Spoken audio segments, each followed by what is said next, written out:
All right, let's just get right into it. What if I told you that most of what we think about getting strong is, well, it's just plain wrong?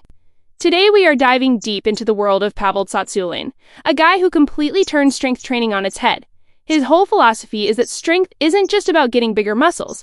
Nope, he says it's a skill. It's something you practice, and it's the one thing that makes literally everything else you do better.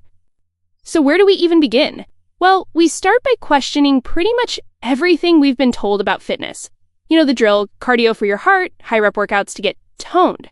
But what if all of that is like decorating the branches of a tree that has a really weak trunk? Pavel's idea is simple. Focus on the trunk first. Focus on the one single quality that supports everything else. And this quote right here from the legendary Soviet sports scientist Professor Matveev, this is the heart of it all. Strength is the mother quality. Think about that.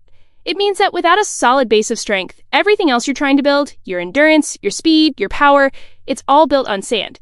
It doesn't matter if you're a powerlifter or a marathon runner. Getting stronger is always the first and, honestly, the most important step to getting better. And that leads us to a huge shift in how we think about this stuff. Are you practicing strength or are you just training for size? See, practicing strength is all about teaching your nervous system, your brain, to talk to your muscles more efficiently. It's a neurological skill. Training for size, or hypertrophy, well, that's really just about making the muscle itself physically bigger. And the wild thing is, you can get incredibly strong without getting huge, and that is a massive advantage for just about everyone. Okay, so if strength is a skill, how in the world do we practice it? Do you need one of those giant, complicated gym memberships with a million different machines? Pavel's answer is a very, very firm no. He's all about a minimalist approach. It's about mastering a few things, not just dabbling in a bunch of different stuff. The toolkit you need is way, way simpler than you think. So instead of trying to do a little bit of everything, the whole philosophy is about mastering a few key fundamental movements. We're talking about these three patterns: the hip hinge, the squat, and the press. That's it. These are the absolute building blocks of real-world strength, and they'll have the biggest possible impact on your overall ability. First up, for building that powerful posterior chain, your glutes and hamstrings, the focus is on the narrow sumo deadlift. And look, this isn't just about yanking a heavy weight off the floor. It's about learning to master the hip hinge. Getting this movement right is absolutely critical for protecting your spine and building the kind of raw power that actually translates to everyday life. Next up, for the squat, we've got a really unique variation, the Zercher squat. Now, by holding the weight in the crook of your arms like this, you basically force your entire core to fire up reflexively. It creates this incredible wall of stability in your midsection. It's a fantastic core builder, and it's a great option for people who might struggle with traditional back squats because of shoulder or wrist issues. And finally, for the press, an exercise like the bench press is a perfect example of efficiency. You do not need to live in the gym. Seriously, with just a few heavy sets of 5 reps, maybe once a week, you can make consistent, noticeable strength gains. This is what we call the minimum effective dose in action, getting the absolute best results with the least amount of work possible. And this brings us to a super simple but really powerful rule, summed up perfectly by the powerlifter Luke Imams. Anything over 6 reps is bodybuilding. This isn't about chasing the burn or getting a pump. Not at all.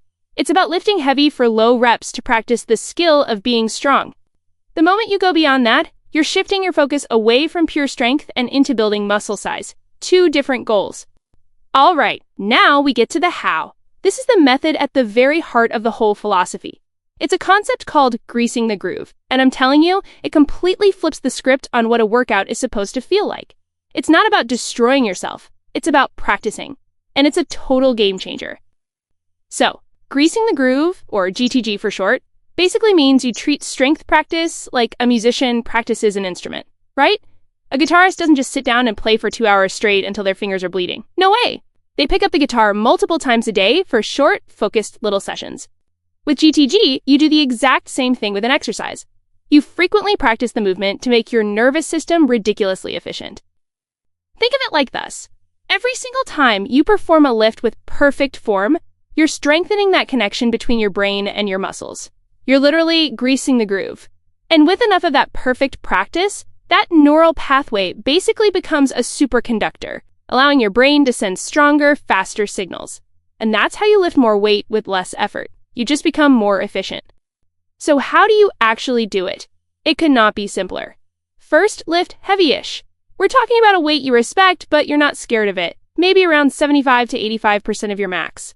Second, and this is absolutely crucial, stay fresh. You only do about half the reps you could do. So if you can do 10, you do 5. And third, practice often. You do these short, fresh sets as frequently as you can throughout the day or week, always avoiding fatigue. Okay, so we've covered strength, but what about endurance, right? Don't you have to pick one or the other? The old saying is you can't be a marathoner and a powerlifter at the same time, but what if you could? With the right approach, you can actually build incredible endurance without killing your strength gains. The secret is a method called anti-glycolytic training, and I know, it sounds super technical, but just forget the name. The idea is to stop pushing yourself until you're gasping for air and your muscles are on fire. This is all about training your body to be way more efficient with its energy. It basically teaches your muscles to work powerfully for much longer without hitting that wall of fatigue. You can just sustain your effort without crashing. The perfect analogy is an old-school logger. Think about it. He doesn't just swing his axe like a madman until he's completely exhausted. No, he uses a powerful, explosive swing, and then he takes a brief moment to recover before the next one. It's this perfect rhythm of work and rest, and he repeats it all day long. That's the core idea here. Brief, powerful efforts, followed by recovery. It's the secret to tireless performance. So here's how you could put all of this together in a regular week. You might have your dedicated strength days, where you grease the groove with your heavy, low-rep lifts. Then, on your other days, you do your anti-glycolytic endurance work. And the cool thing is, the two methods don't compete with each other. They actually complement each other, helping you build both pure strength and legit endurance to become a much more complete, well-rounded athlete. You know, at the end of the day, this is about so much more than just a new workout routine. It's really a fundamental shift in your entire mindset. It's about completely rejecting that no pain, no gain culture that has told us for years that we have to absolutely destroy ourselves in the gym to see any results. There is a smarter way. There's a much more sustainable way. So instead of no pain, no gain, the new mantra is all about skill and freshness. You don't work out anymore, you practice. You don't aim for exhaustion, you aim to finish every single session feeling better and fresher than when you started. It's all about being patient and consistent and just understanding that skillful, smart practice will always beat mindless intensity in the long run. So the big takeaway here is that strength isn't something you're just born with. It is a skill, just like anything else. You can learn it, you can practice it, and you can master it. And it requires patience and consistency, not pain and exhaustion. So really, the only question left is, how are you going to start practicing your strengths today?